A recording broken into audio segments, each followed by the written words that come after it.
Assalamualaikum warahmatullahi wabarakatuh. Apa kabar Bapak Ibu para peserta PPG Kementerian Agama tahun 2025?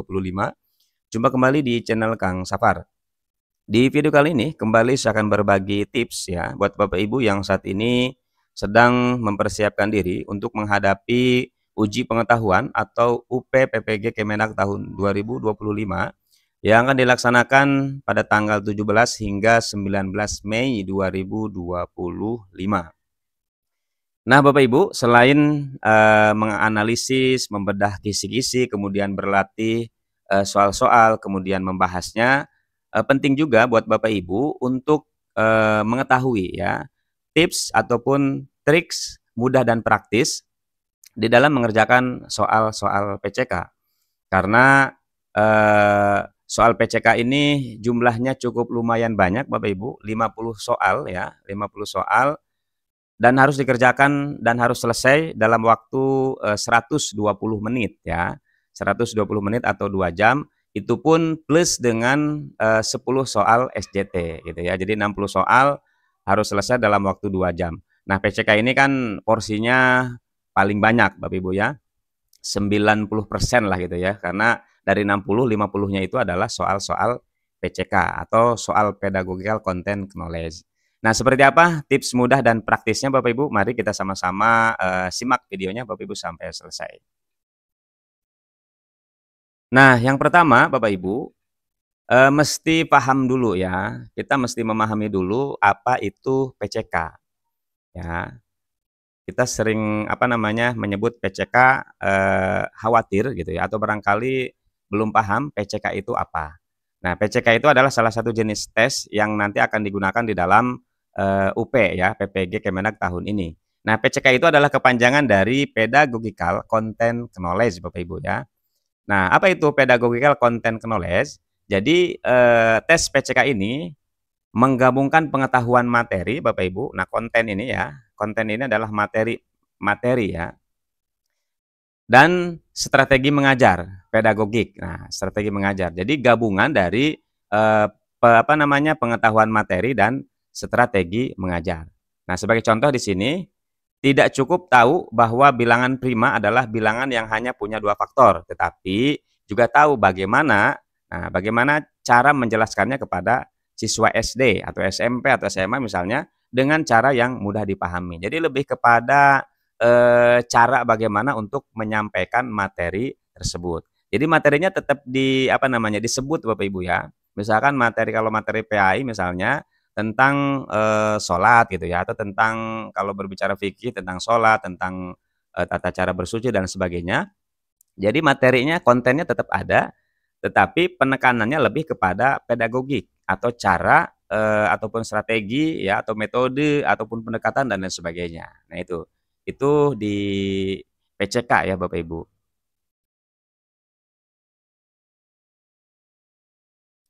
Nah, kemudian yang selanjutnya selain, memahami apa itu PCK Bapak Ibu, yang selanjutnya adalah ini ada karakteristik soal PCK ataupun ciri soal PCK.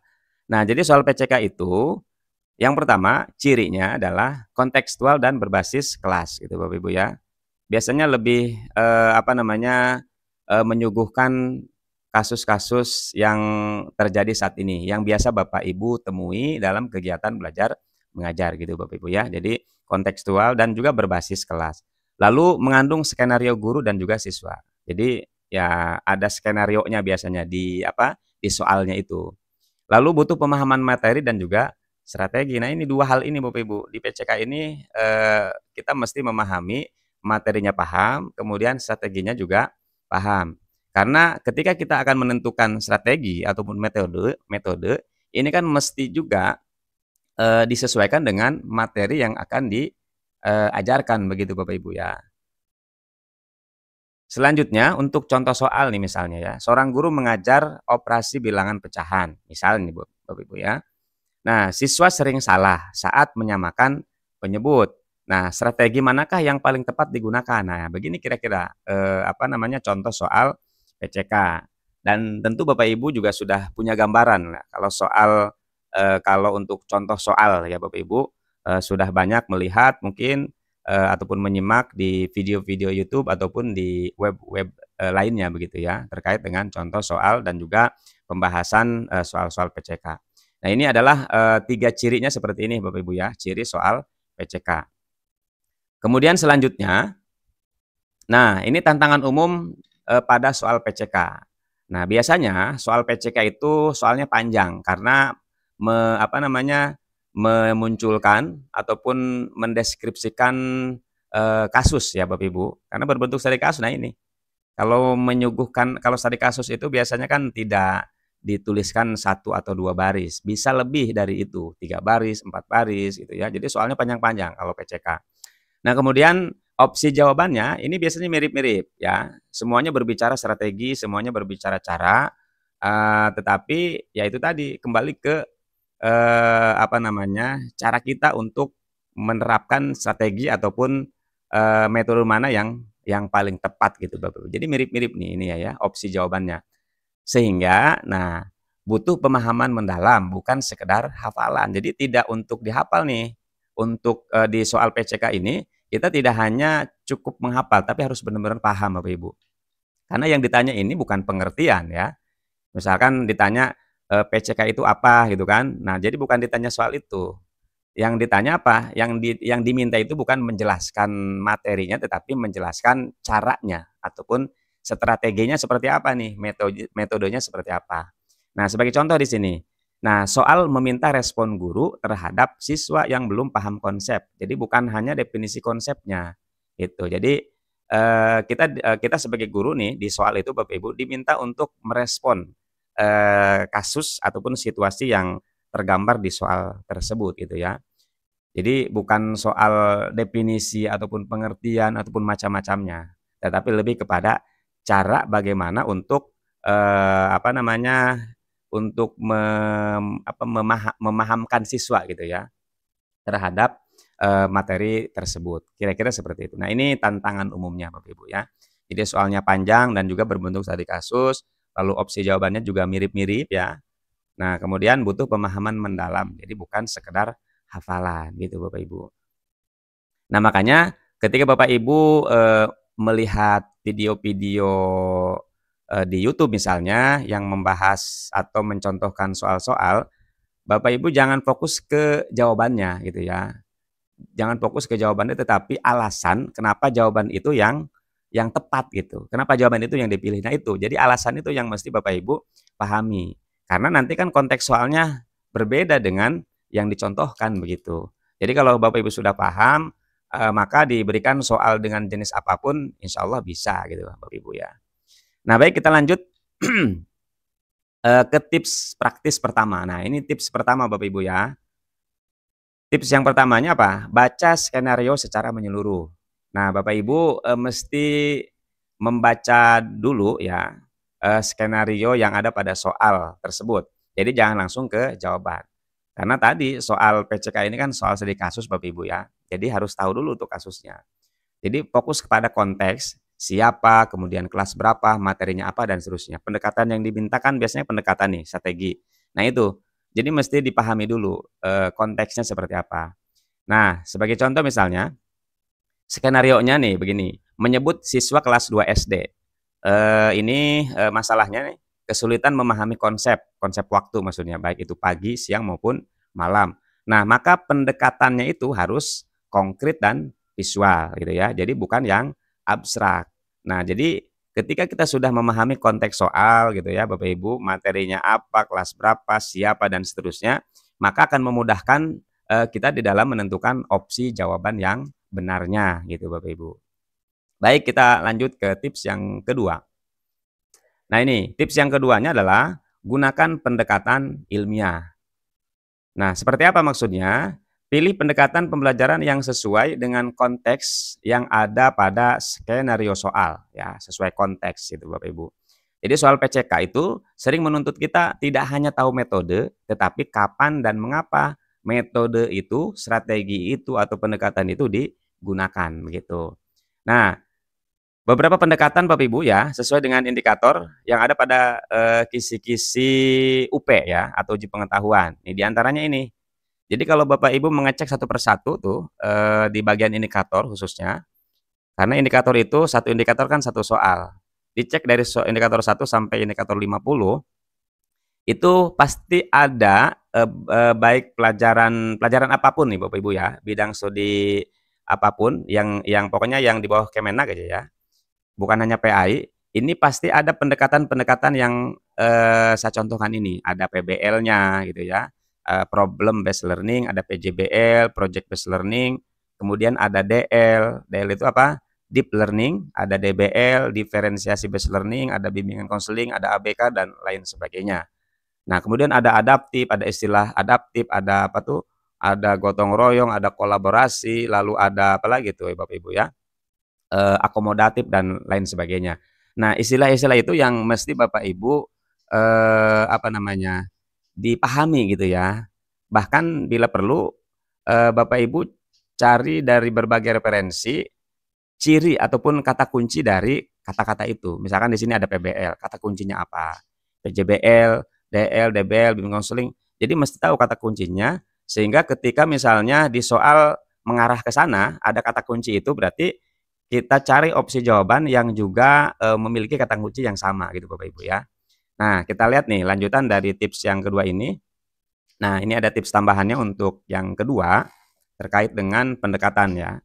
Nah, setiap kali soal menyebut nih misalnya begini Bapak Ibu, siswa menghadapi masalah kehidupan nyata. Jadi, pokoknya nyinggung-nyinggung soal ini nih di soal ya, ada masalah kehidupan nyata maka itu arahnya ke sini, ke PBL, problem based learning, atau pendekatan, pembelajaran berbasis masalah, gitu ya. Berbicara solusi biasanya, berbicara masalah di kelas atau di lingkungan sehari-hari dan seterusnya gitu Bapak Ibu ya, atau kehidupan nyata lah itu, biasanya identiknya gitu ya dengan PBL atau problem based learning. Selanjutnya, nah ketika soal menyebut siswa membuat produk nyata. Nah, membuat Bapak Ibu ya, di sini ada kata kerja membuat. Nah, itu identik dengan PJBL ya. Jadi arahnya ke PJBL itu atau project based learning. Jadi walaupun di apa namanya di soal itu tidak disebut PBL, PJBL ataupun yang lainnya, nah berarti yang mesti Bapak Ibu pahami ininya nih kata-kata ininya, kata-kata kuncinya gitu Bapak Ibu. Ya.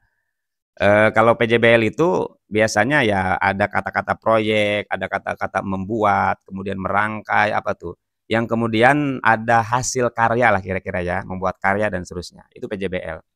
Nah kemudian jika soal menyebut, siswa diminta berpikir mendalam, nah dan reflektif, nah ya, berpikir mendalam, kemudian reflektif, apalagi tuh yang mengarah ke sana ya.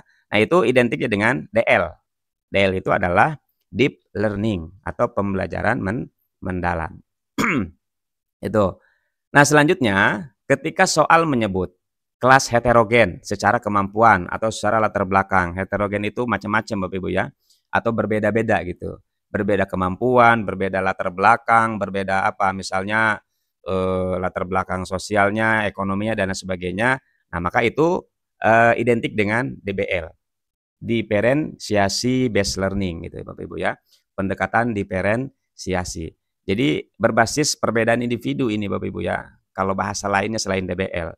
Jadi perbedaan individu. Nah, maka opsinya, nah opsi jawaban yang sesuai dengan DBL itu biasanya pendekatannya lebih kepada menawarkan opsi. Jadi ada beberapa opsi baik itu metode ataupun materi ataupun yang lain-lainnya. Dan biasanya kalau di soal sudah menunjukkan menyebut ke sini, ke perbedaan ini, maka cari jawaban yang lebih akomodatif gitu Bapak Ibu. Ya, ataupun apa? Merangkul semua. Jadi tidak menyamaratakan ya, tidak menyamaratakan semua peserta didik begitu. Nah, kemudian yang berikutnya ketika soal menyebut ada kendala emosional ataupun perilaku gitu ya. Misalnya apa? Kurang semangat, kurang motivasi, kurang minat gitu ya. Loyo dan lain sebagainya. Nah, itu pendekatannya identik dengan pendekatan konseling atau layanan khusus begitu Bapak Ibu ya.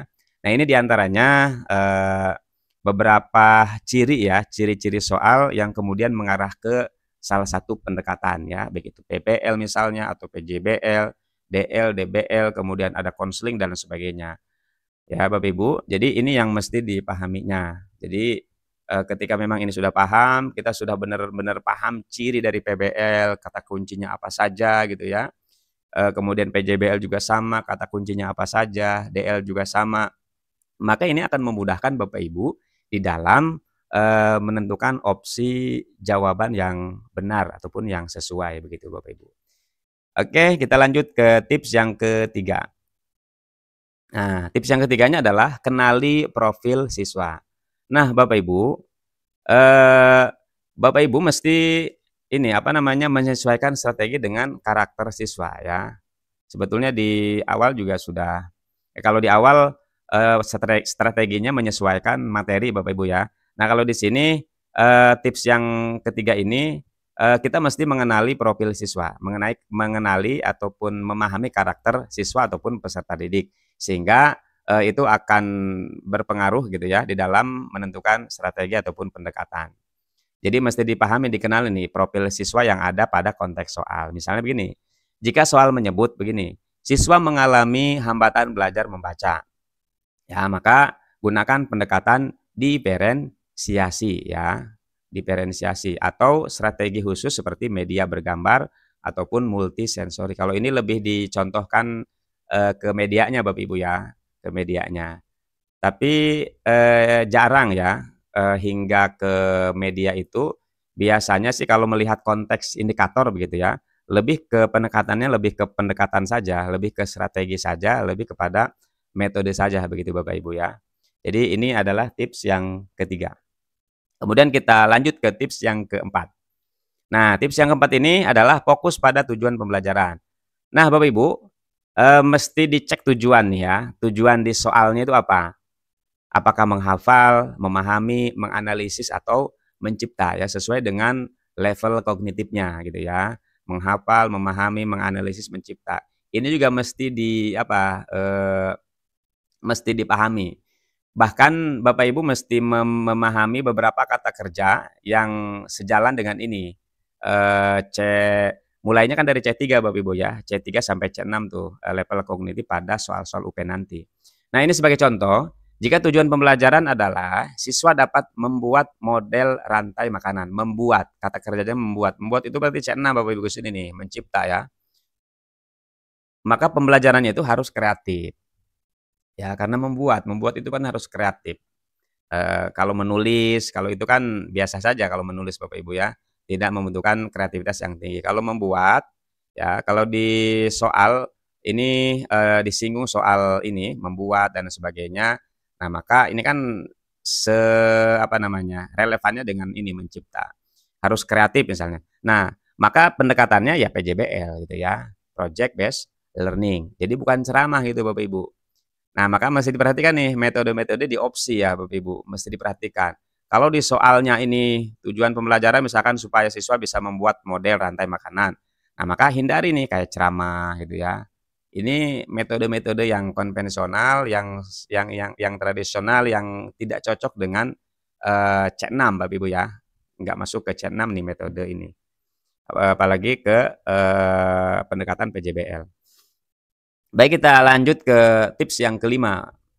Nah, tips yang kelima adalah uji pilihan jawaban.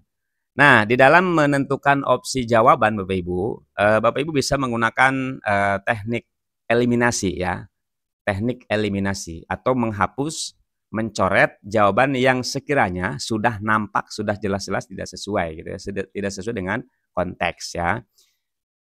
Eliminasikan jawaban yang tidak sesuai konteks. Contohnya, pilihan jawaban menyebut mengulang materi tanpa variasi. Nah, misalnya terus ada opsi begini, memberikan simulasi interaktif. Nah, tentu pilih yang lebih mengarah ke aktivitas bermakna. Nah, aktivitas bermakna itu kayak ya ini, yang lebih apa, yang lebih kreatif Bapak Ibu ya, yang lebih meningkatkan siswa menjadi aktif. Jadi memberikan simulasi interaktif. Sementara kalau ini mengulang materi tanpa variasi. Nah ini, ketika sudah ada kata tanpa di opsi ya Bapak Ibu, ada tanpa kemudian apa namanya, menggunakan metode yang sama gitu ya untuk semua peserta didik. Nah, itu kan sudah apa namanya, menganggap semua peserta didik kan sama dan itu mesti dihindari tuh jawaban-jawaban semacam itu. Ada kata tanpa, kemudian tidak berbasis teknologi Bapak Ibu ya. Oh ya, satu ada yang kelewat tuh, ada pendekatan TPACK Bapak Ibu ya, satu lagi tuh, berbasis teknologi tuh ya. Nah itu mesti diprioritaskan kalau di opsi jawabannya itu, menggunakan pendekatan-pendekatan teknologi. Ya biasanya, tapi tetap, mengacu pada konteks soal. Nah baik selanjutnya, nah yang keenam Bapak Ibu, tips yang keenam adalah latihan soal PCK. Nah latihan soal kontekstual dan studi kasus. Nah mesti memperbanyak latihan Bapak Ibu ya. Misalkan, contoh kegiatannya diskusi dengan, rekan yang lain, rekan guru yang lain yang juga, sama-sama peserta PPG. Jadi supaya saling begitu Bapak Ibu ya, atau dengan guru yang lain juga bisa diskusi gitu ya, soal apa namanya, ya membahas soal-soal, didiskusikan termasuk kisi-kisinya juga dibahas, didiskusikan, dibedah Bapak Ibu ya. Nah kemudian analisis kisi-kisi dan contoh-contoh soal. Nah Bapak Ibu, bisa juga membedah kisi-kisi, kemudian mempelajari soal-soal contoh-contoh soal, baik yang ada di video-video YouTube Bapak Ibu, ya atau misalkan di web-web yang lainnya. Nah untuk di contoh-contoh soal, pembahasan kisi-kisi, indikatornya juga, Bapak Ibu bisa, bisa ngecek video-video saya sebelumnya ya, itu sudah, cukup lengkap lah untuk, untuk latihan pembahasan, indikator dan juga contoh soal-soalnya. Ya walaupun beberapa mapel atau bidang studi mungkin tidak ada contoh soalnya, tetapi secara konteks Bapak Ibu ya, secara konteks, bagi mapel lain yang memang tidak ada contoh soalnya di video-video YouTube misalnya, Bapak Ibu bisa juga menyimak video di mapel yang lain. Karena pada dasarnya untuk pendekatan, untuk konteks soalnya sebetulnya sama. Yang membedakan nanti hanya di materi ya, materi dan jenjangnya saja gitu ya. Jenjang, kelas ataupun jenjang pendidikannya begitu. Nah kemudian yang berikutnya juga gunakan teknik, reasoning aloud ya. Apa itu? Menjelaskan alasan saat memilih jawaban. Nah ini Bapak Ibu ya, ketika Bapak Ibu menonton video-video YouTube ya atau berlatih lah, upayakan jangan fokus ke jawabannya gitu ya, jangan fokus ke "Oh berarti jawabannya begini," gitu ya. Tapi fokusnya ke alasan, alasan kenapa jawaban itu dipilih, kenapa jawaban itu benar, kenapa jawaban itu tepat gitu Bapak Ibu. Nah jadi fokusnya ke alasan. Bahkan Bapak Ibu mesti tahu juga kenapa opsi yang lain dianggap salah. Jadi mesti ada alasannya juga gitu ya. Nah maka, mungkin, saya sih merekomendasikan ya, merekomendasikan, untuk menyimak contoh-contoh pembahasan di video-video yang sudah saya share Bapak Ibu ya di YouTube. Ya mudah-mudahan sih cocok gitu ya penjelasan-penjelasannya. Nah selanjutnya, sebagai kesimpulan Bapak Ibu ya, tipsnya cukup 6 saja ya. Ini kesimpulannya, kunci dalam menjawab soal PCK. Kuncinya yang pertama membaca skenario dengan teliti ya. Dan membacanya mesti cepat juga Bapak Ibu ya, cepat tapi benar-benar fokus.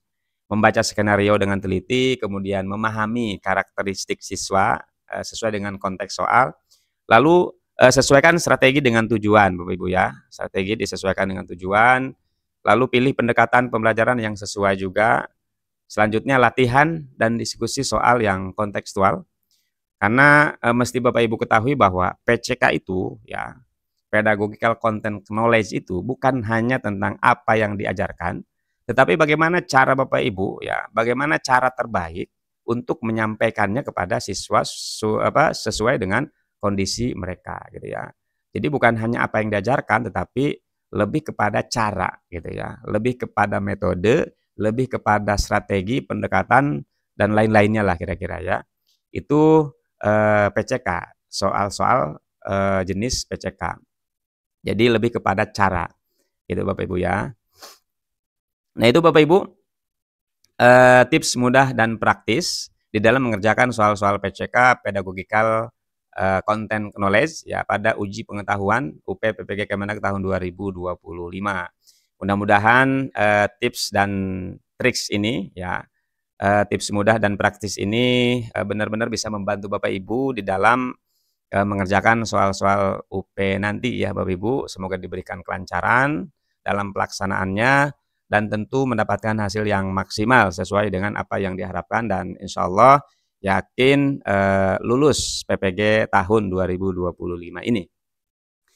Jika ada hal-hal yang mesti didiskusikan, ada koreksi Bapak Ibu ya, silahkan untuk dituliskan di kolom komentar. Dan jika berkenan, mohon juga untuk di-share Bapak Ibu ya videonya ke rekan guru yang lain yang juga sedang mempersiapkan UP PPG Kemenak di tahun 2025 ini. Terima kasih Bapak Ibu yang sudah menyimak, yang sudah menonton video ini. Semoga bermanfaat dan terima kasih. Assalamualaikum warahmatullahi wabarakatuh.